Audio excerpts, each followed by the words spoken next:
여러분 장기를 두어 보셨나요? 저도 옛날에는 참 장기 이 게임을 심취해 본 때가 있었는데요. 장기는 중국의 전국 시대에 한나라와 초나라 간의 전쟁의 역사를 배경으로 만들어진 게임입니다.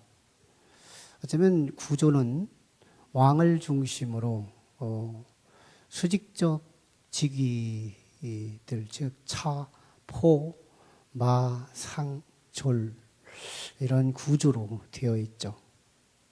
장기 게임의 원칙이 하나 있는데 휘하 병사들의 일부의 죽음이 전쟁을 끝내지 않는다는 겁니다. 졸이 죽어도 장기가 끝나지 않고요. 또 상이 죽어도, 말이 죽어도, 또 포가 죽어도, 차가 죽어도 장기는 계속됩니다. 근데 딱 하나가 죽으면 장기는 끝나는 거. 아마 전쟁도 그럴 텐데요. 그게 바로 왕이죠. 왕의 죽음. 이 사실에 대해서는 아마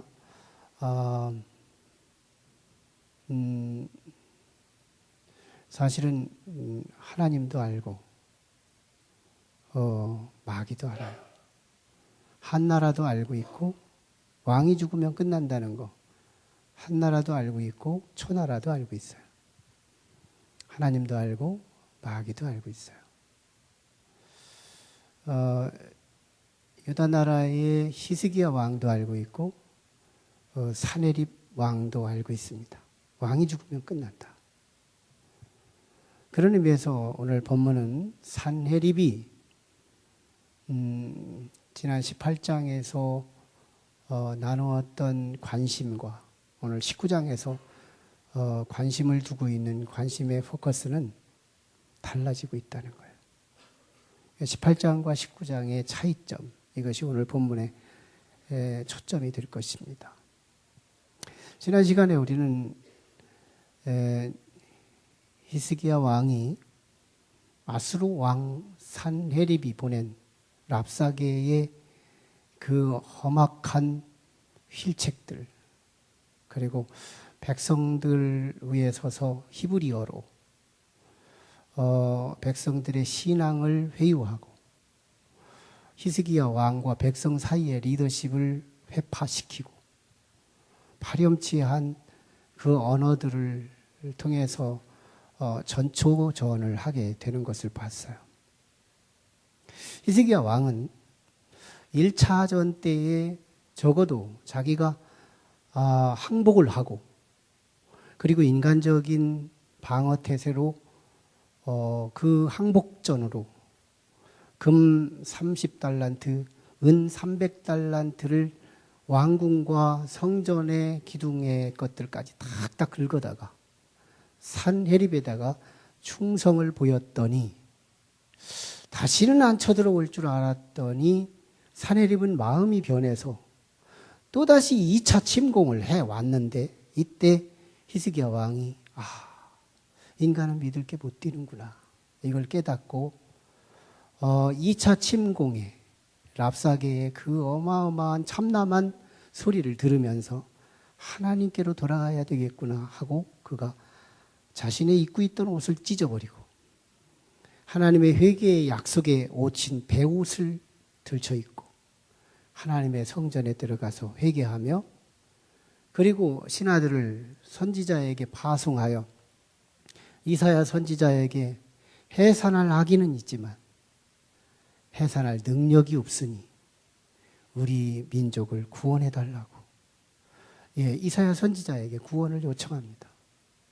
선지자는 하나님께 기도해서 히스기야 왕에게 대답하기를 왕이여 산헤립이 랍사게를 통해서 겁을 주는 이야기들에 대해서 두려워하지 마십시오.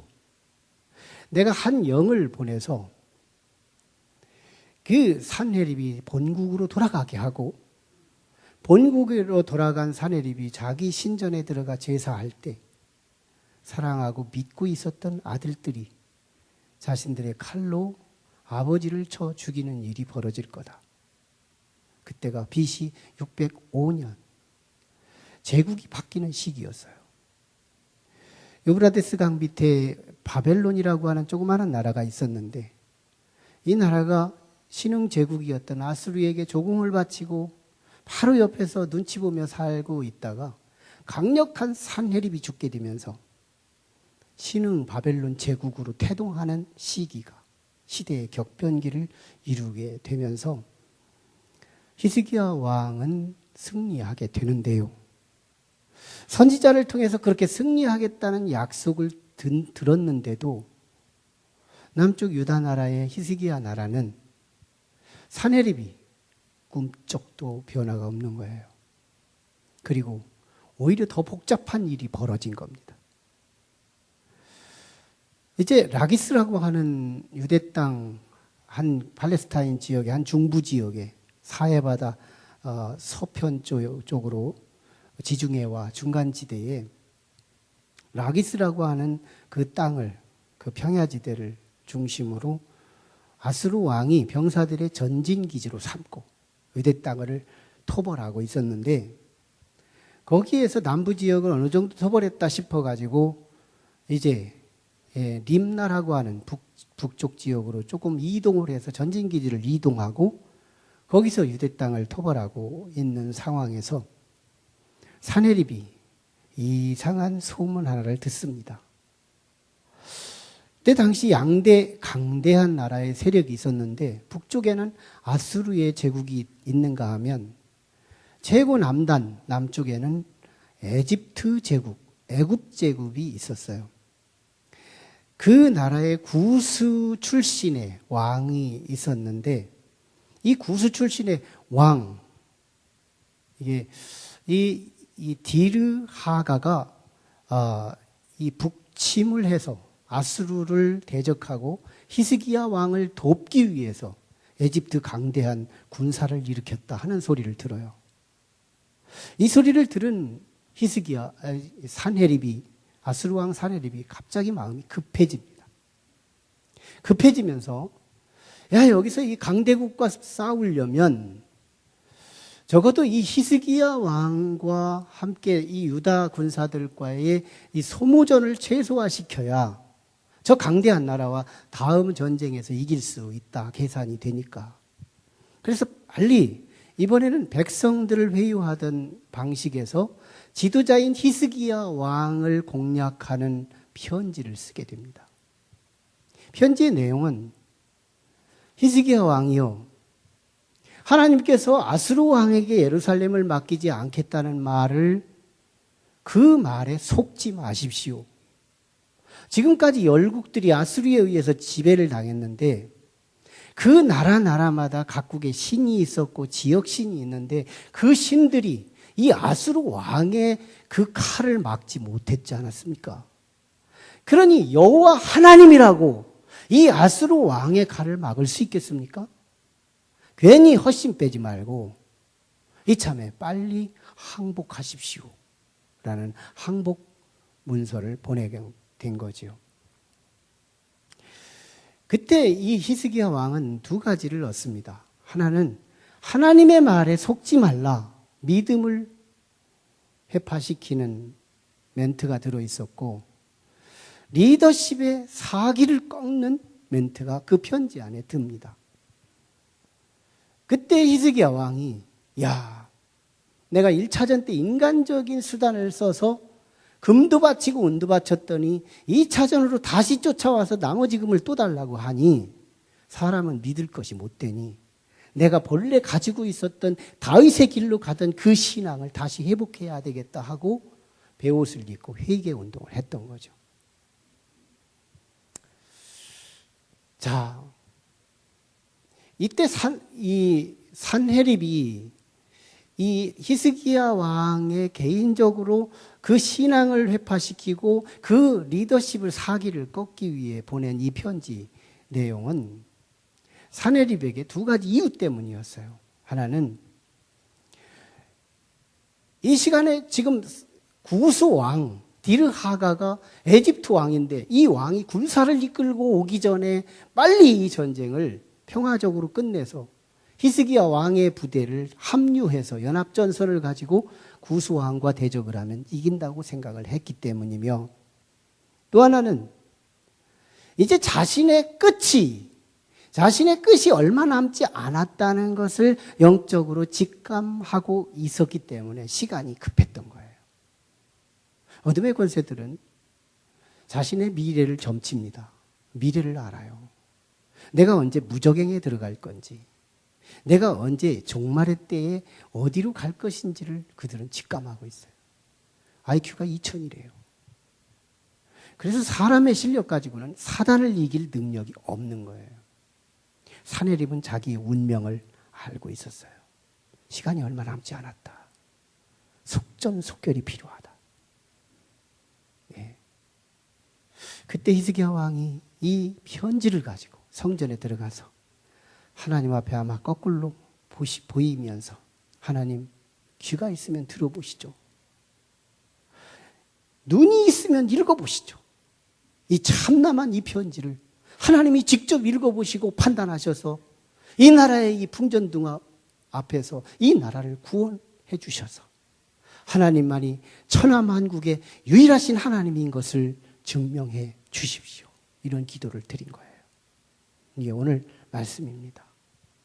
여기서요, 우리는 제18장, 지난 시간에 나누었던 산헤립의 전술과 오늘 본문의 전술, 지난 본문의 히스기야 왕이 방어 전술과 오늘 본문의 방어 전술이 바뀌고 있었다는 거예요.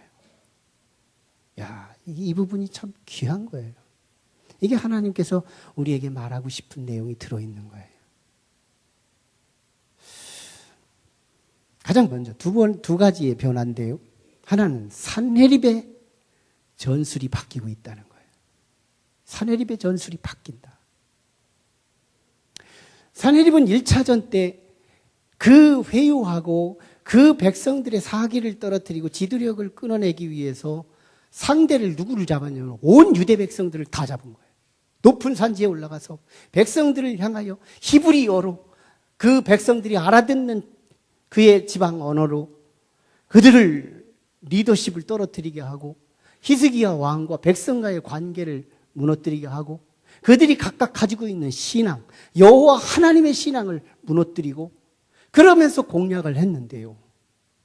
18장 36절에 가보면 백성들이 산헤립이 보낸 랍사게의 그 어마어마한 참남한 말들에 대해서 아무도 대꾸를 하지 않아요. 무슨 말이에요? 그 36절 하반절에 보면 히스기야 왕이 백성들에게 대꾸하지 말라고 했기 때문이라고 말해요. 무슨 말이에요? 리더십이요. 히스기야 왕의 위기 속에서 리더십이 더 견고해졌다는 것을 의미해요. 백성들이 흩어지지 않고 리더십을 중심으로 탄탄하게 한 동아리가 됐다는 것을 의미해요. 이걸 뒤집으면 랍사게의 말, 그리고 산헤립의 그 전술은 실패했다는 것을 의미하는 거예요. 실패한 거예요. 안 먹힌 거예요. 민족의 어려움이 오기 이전에는 뭔가 술렁술렁 하다가도 민족의 위기가 왔을 때 한 민족이 한 덩어리가 되어가는 이 또 동일한 더 견고한 공동체로서 거듭난 모습을 보인 거예요. 예, IQ가 천재인 산헤립이 이걸 모를 리가 없죠. 아, 소용없구나. 아니, 지도자가 신앙이 있고 지도자가 리더십이 있으면 백성들을 아무리 깨부수고 백성들의 신앙을 부순다고 해도 그건 아무 소용이 없는 거구나. 다시 컴백되고 다시 회복되고 말아버리는 것, 리더 하나만 살면 다 사는 거구나. 누가 알아요? 하나님도 알고 산헤립도 알더라는 거예요. 그래서 전술을 바꾸는 거예요. 아, 이제는 지도자다. 이제는 히스기야 왕이다. 히스기야 왕의 신앙을 깨고 히스기야 왕의 어깨에 사기를 깨뜨리면 백성들은 무너질 거다. 이건 정답이었어요. 지금 그래서 이 산헤립은 이제 히스기야 왕 하나를 타켓으로 삼고 오히려 그에게 편지를 써서 하나님의 말에 속지 말아라. 설교 듣는데 저 설교에 속지 말아라. 이게 산헤립의 속삭임이거든요. 그리고 이 전쟁은 이길 가능성이 없다. 왜? 열국 백성들이 다 패했고 아수르 제국의 왕들에 의해서 다 지배를 당한 역사적 사실을 근거로 해서 히스기야 왕이여 항복하라 이렇게 말을 했던 거거든요. 여러분, 사단의 권세들은 회중 한 사람 한 사람을 공략하는 옛 방식을 사용하지 않는다는 거예요. 하나하나 넘어뜨리려고 하는 사단의 전략도 철수한 것은 아니지만 오늘의 이 시대는 이 지도자를 넘어뜨리는 일에 사단이 급해졌다는 거예요. 이건 성경의 굵직한 내용을 채우고 있고 성경의 대맥을 채우고 있는 성경의 진리인 거예요. 성경에서 우리 인류 전체의 지도자는 둘로 상정합니다. 로마서적인 차원에서 보면 첫 번째 지도자는 아담이에요. 아담은 인류의 대표자예요. 인류의 리더예요. 아담 하나만 넘어뜨리면 인류가 무너질 것이라는 걸 누가 알아요? 하나님도 알고 마귀도 알더라는 거예요. 그래서 인류 최초의 하나님이 아담을 창조해 놨을 때 인류의 대표자로 세워놓았는데 마귀, 사단은 아담 하나를 넘어뜨리면 그 후손들이 다 넘어질 것을 알기에 아담에게 찾아갑니다. 선악과를 따먹게 하고 그로 인해서 죄가 들어왔고 그의 죄의 세력이 자식의 자식을 흘러서 오늘 우리에게까지 의인은 없나니 아무도 없게 만드는 사단의 전략 1차전 성공이었던 거예요. 세상이 선하지 못한 사람들을 통해서 하나님의 나라는 실패로 돌아간 것 같았지만 하나님은 망가진 이 세상을 그냥 둘 수 없었기에 두 번째 리더인 두 번째 아담이라고 표현되는 예수 그리스도를 이 땅에 보내주십니다. 두 번째 리더라고 해서 마귀의 표적이 되지 않을 수가 없으니 예수 그리스도의 공생애를 시작하면서 사탄 마귀는 집중적으로 예수를 넘어뜨리려고 광야로 쫓아갑니다. 40일 동안 금식하며 기도하는 예수에게 찾아가 돌을 떡을 만들라고 하고 높은 데서 내려다 띄워보라고도 하고 많은 천하만국을 향하여 절을 해보기라도 하면서 유혹을 해보지만 예수님은 그때마다 하나님의 말씀을 실탄 삼아 방어전을 통해서 백전백승하죠. 하지만 사탄이 거기서 끝나지 않아요. 예수님의 공생애를 줄줄이 쫓아다니며 3년 반 동안 예수님을 힘들게 하고 모욕을 하죠. 그러나 예수님은 거기서 그때마다 승리해 가십니다. 하지만 예수님이 죽기 전에는 마귀들은 철수하지 않죠. 예수님은 이제 겟세마네 동산의 결연한 기도를 끝으로 백성들에게 칼과 몽치와 끈에 의해서 묶여서 제사장으로 끌려가고 빌라도에게 끌려가고 헤롯 대왕에게 끌려가고 군중 앞에 끌려가며 축구공처럼 이리저리 끌려다니며 수모를 당하고 배신을 당하고 욕설을 당하고 침뱉음을 받으면서 순환 주간을 당하게 됩니다. 급기야는 십자가를 짊어지고 비아 돌로로자 고난의 계단을 타고 올라가 갈보리에 십자가에 매달리는데 못이 양손 양발에 박히고 가슴에 창이 질려오고 머리에 가시관이 쓰여지며 예수님은 순환을 당하여 6시간 동안 물과 피를 흘려 순환으로 숨을 거두게 되죠. 그래서 시신을 무덤 속에 집어넣습니다. 마귀들의 1차전은 대성공했던 거죠.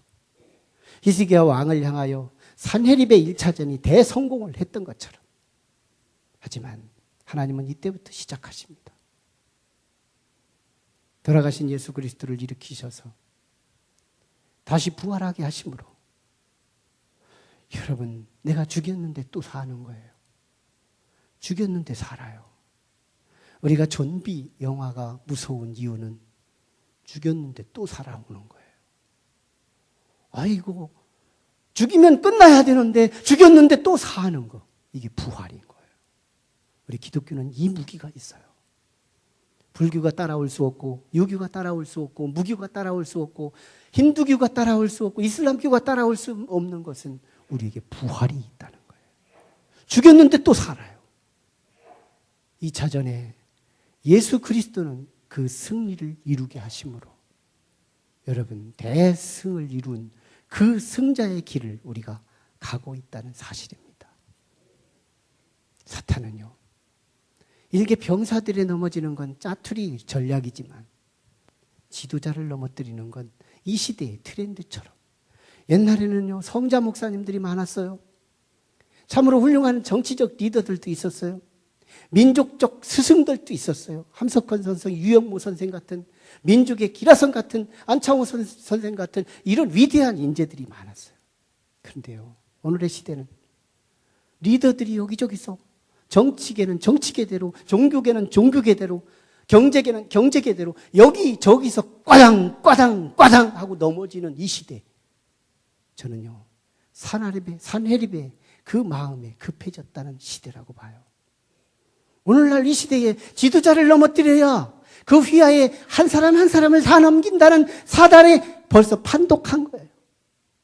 이제 다시 오실 예수 그리스도, 그분이 오기 전에, 구수왕이 히스기야 왕을 돕기 전에, 예수 그리스도가 다시 오셔서 우리를 돕기 전에 마귀들이 먼저 속전속결로 우리를 넘어뜨리기 위하여 한 사람 한 사람을 공격하려고 하는 전술을 철수하고 이제는 그 부위마다 리더들을 넘어뜨리기 위한 전술로, 오늘은 전술을, 산헤립의 전술이 변화된 것처럼 오늘은 전술을 바꾸고 있다는 사실이에요.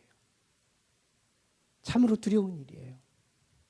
그래서 우리는 참으로 지도자가 넘어지는 것을 향하여 좀 뭔가 쾌감을 느낄 때가 없지 않아요. 나하고 상관이 없다고 생각하면서. 그런데 참 중요한 게 있어요. 지도자의 죽음 속에 내 죽음이 있다는 거예요. 오늘 제가 넘어지면 여러분들은 다른 교회를 가면 그만이지만 그러고 끝날 줄 알아요?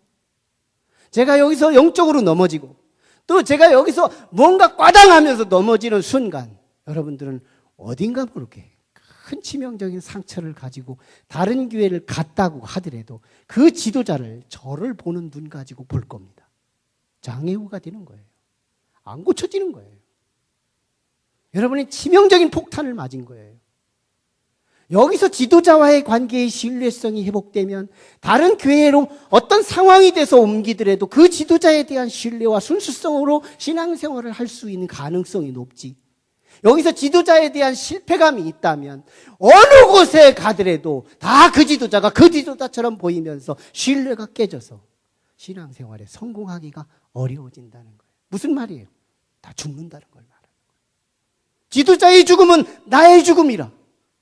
제가 동해바다에서 20여 년 전에 목회자들끼리 수양회를 갔다가 그곳에서 한번 낚시를 한번 하러 갑시다 해가지고 배를 타고 깊은 바다로 들어갔어요. 어느 정도 바람이 부는 시간이었어요. 그런데 분위기 때문에 사공이 그래도 한번 가보겠대요.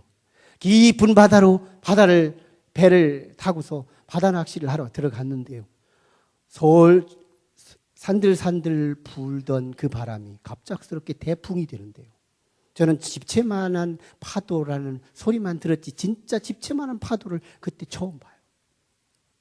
정말 집채 같은 파도가 일어나는데요.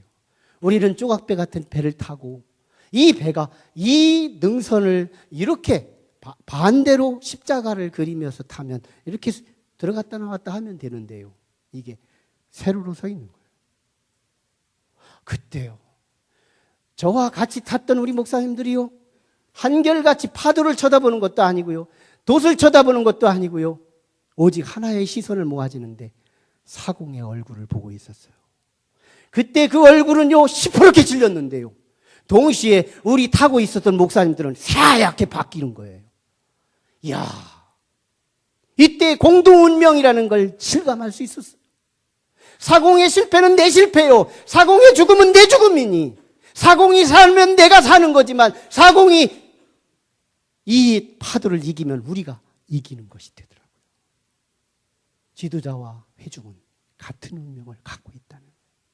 그래서 우리는 지도자를 위한 기도, 지도자를 위한 보호의 의무가 있다는 거예요. 여기 아니면 가면 그만? 아니에요. 가도 장애가 됩니다.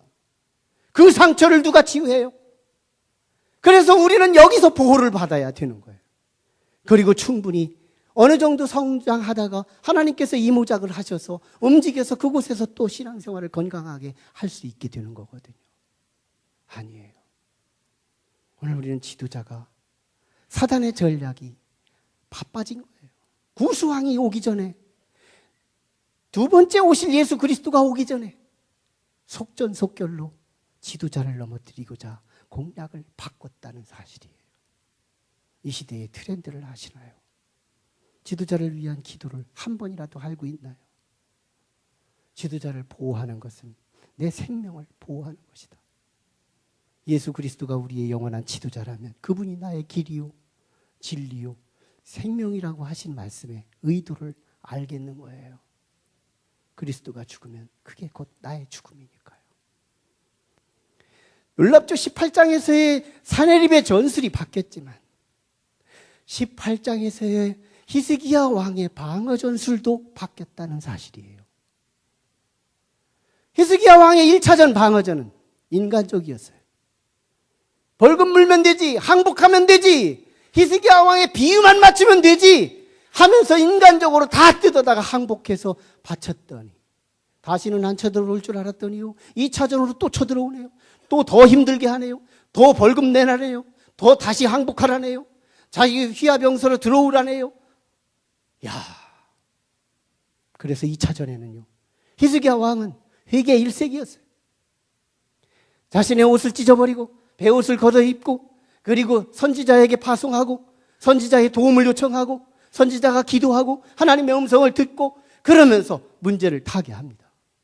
근데 오늘 본문은 더 복잡한 일이 벌어지자, 더 문제가 짙어지자, 더 심한 아픔이 찾아오자 히스기야 왕의 전략은 새로워집니다. 뭘까요? 그게 기도였어요. 여러분, 이 기도가 우리는 너무너무 교리적으로 인식하고 있어요.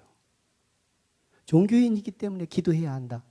기독교인이기 때문에 기도해야 한다. 아, 그 정도는 불교인도 알고 있어요.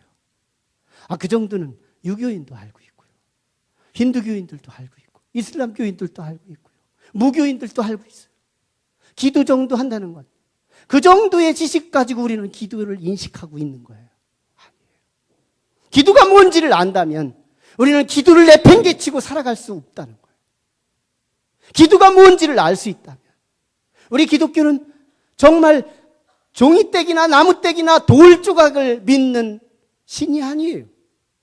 돌을 만들고 나무를 만들고 피조물을 만들고 사람들을 만들어내신 조물주 유일무이한 하나님 아버지이신 거예요. 그분을 믿는 우리가 가만히 있는 거예요. 아, 나는 잣대도 필요하고 연필도 필요하고 칼도 필요하고 분도기도 필요하고 노트도 필요하고 교과서도 필요한데 우리 아버지가 알아서 해주겠지. 누가 구하지도 않는 잡기장을 사주고요, 누가 구하지도 않는 잣대를 사주고요, 누가 구하지도 않는 분도기를 사줄 수 있느냐고요. 정말 유력하고 능력 있는 아버지와 엄마가 옆에 있다 하더라도 아들인 딸인 그가 아버지 나에게 오늘 노트 좀 사주세요, 아버지 나에게 오늘 교과서 좀 사주세요 라고 말할 때 교과서가 생기고 노트가 생기는 것처럼 살아계신 하나님 여호와를 나의 신앙의 대상으로 선택을 해놓고도 우리는 기도를 내려놓고 살더라는 거예요. 참으로 놀라운 일이죠. 우리는 이 기도가 무엇인지를 알면, 기도가 뭐예요? 기도는 하나님과의 직접 교감이라는 거예요. 하나님께 직접 나아감이라는 거예요. 기도는 하나님께 직접, 디렉트, 하나님 앞에서 나는 디렉터, 인디렉터가 아닌 디렉터, 하나님의 직접적 교제 관계. 여러분, 이 구약에서의 이 기도 신앙은 참으로 놀라운 깊은 신앙을 말하는 거예요. 구약에서는요, 간접 신앙이 트렌드예요. 왜? 죄인 띤 인간이 하나님을 직접 거래할 수 없다는 영적 교리가 제사장을 필요로 하고 선지자들을 필요로 했던 거거든요. 그래서 구약시대는 간접신앙이에요. 내게 문제가 있으면 선지자에게 찾아가고 내게 문제가 있으면 제사장에게 찾아가서 문제를 해결해달라고 요청하는 간접신앙이 구약인데요. 그렇다고 해서 구약에 이 간접신앙만 있는 게 아니고 기도신앙을 같이 병행하고 있다는 의미예요. 히스기야 왕은 오늘 직접 신앙을 붙잡았다는 거예요. 그게 기도예요. 여러분, 우리는 기도를 붙잡아야 한다는 거예요. 이 기도를 붙잡아야 한다. 히스기야 왕의 기도는 정말 놀라운 능력의 기도였고요. 응답받는 기도였고요. 기적의 기도였고요. 승리의 기도였어요. 여러분, 열왕기 하 14장에 보면 우시야 왕이 갑자기 아마샤 왕이 죽음을 당하게 되자 16살짜리 애송이가 그가 왕이 됩니다. 근데 16살의 왕이 돼서 정치적인 경험도 없고 갑작스럽게 아버지가 돌아가심으로 궁여지책으로 왕은 됐는데, 그런데 뭘 정치해야 할지, 뭘 경제를 지도해야 할지, 어떻게 종교적으로 리더를 해야 할지 아무것도 모르는 우시야 왕이요. 청소년기에 우시야 왕이 하는 일마다 형통했다고 진술하는 것이 열왕기 하 14장에 진술되고 있어요. 무슨 말이에요? 우시야 왕의 형통한 이유는 그가 스가랴 선지자가 사는 날 동안에 기도를 했더니 형통하였더라. 기도가 형통의 조건인 거예요. 기도가 응답의 조건인 거예요. 기도는 너무너무 중요한 거예요. 왜? 살아계신 하나님이거든요. 우상에게조차도, 살아있지도 못할 우상에게도 기도를 하고 있는 이방 종교가 있는데도 하물며 우리는 살아계시고 유일무이하신 이 세상을 창조하신 그 하나님을 놔두고 믿더라는 거예요. 아무 일이 없을 때는 아무 일이 없어서 기도 안 해요. 문제가 있으면 문제 때문에 매몰돼서 기도가 못 해요. 사순절이면 사순절 때문에 기도를 안 해요. 출석 체크하면 출석 체크하는 것이 싫어서 안 가요. 고난주간은 고난주간이어서 안 합니다. 십자가에 돌아가신 성금요일은 금요일이기 때문에 안 하는 거예요. 언제? 기도를 내려놓은 거예요. 어쨌든 결과는 좋겠지. 아니에요. 우리는 무기를 내려놓고 전쟁터에 나가는 것과도 같더라는 거예요. 여러분, 히스기야 왕의 기도는 두 가지가 있었어요. 특징적인 두 가지. 첫째는 실물 기도가 있었어요. 히스기야 왕의 실물 기도를 하시나요? 얼마나 폭폭하고 답답했으면 자신의 문제를 논증하지 않고 실물인 편지, 랍사게의 손으로 들려온 이 편지를 거꾸로 드리며 하나님 직접 눈이 있으시면 읽어보시죠. 내 입으로는 읽어드릴 수 없사오니 하나님 직접 읽어보시죠. 그리고 판단해 보시죠. 그리고 하나님이 분연히 일어나셔서 우리를 구원해 주시죠. 이게 히스기야 왕의 실물 기도였어요. 어떤 분이 기도할 때요, 자신의 남편을 좀 구원을 시켜보려고 그렇게 서비스를 해보고 그렇게 전도를 해도 먹히지를 않더래요. 그래서 어느 날 잠을 자고 있는데 이 토방에 신발이 하나가 있는데 남편의 신발이 벗겨져 있으니까 신발을 이 두 켤레를 가지고 비닐위에다 담아서 교회 앞으로, 예배당 앞으로 와서 하나님 앞에 이렇게 기도합니다. 하나님, 이 신발은 내가 가지고 왔으니 신발의 주인은 아버지가 데려와 주시옵소서. 그랬더니 그 남편이 왔대요. 이게 우리 한국교회의 에피소드예요. 이 정보를 우리 교회의 한 권사님이 알고 있었는데요.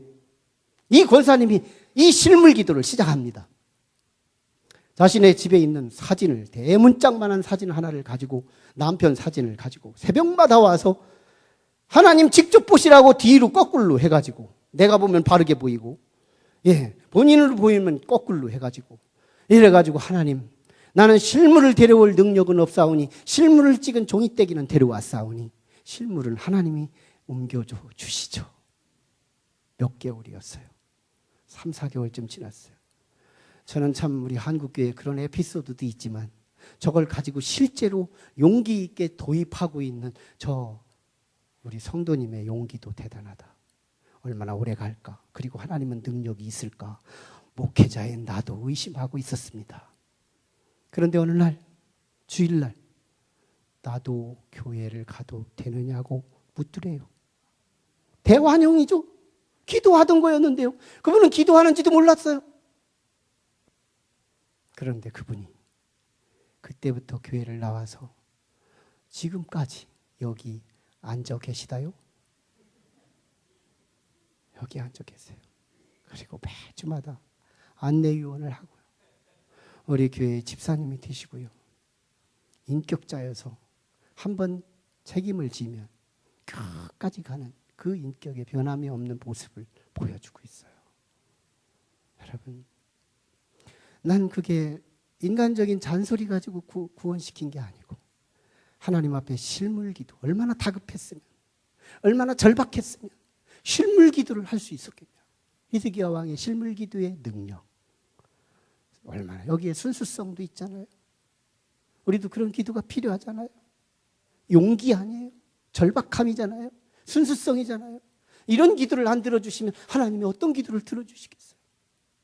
히스기야 왕의 두 번째 기도는, 하나님, 아스로 왕이 저 오만 방자한 저 소리에 주변의 열국의 신들을 자기가 다 이겼다고 하지만 그 신들이 과연 돌조각이고 나무 조각에 불과한 것들이 아니었나요?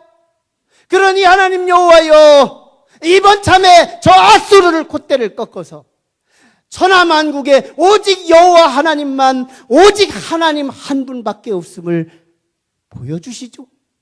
무슨 말이에요? 지금 히스기야 왕은 내 자존심 좀 챙겨주시죠, 이게 아니에요. 하나님의 영광을 챙기시죠.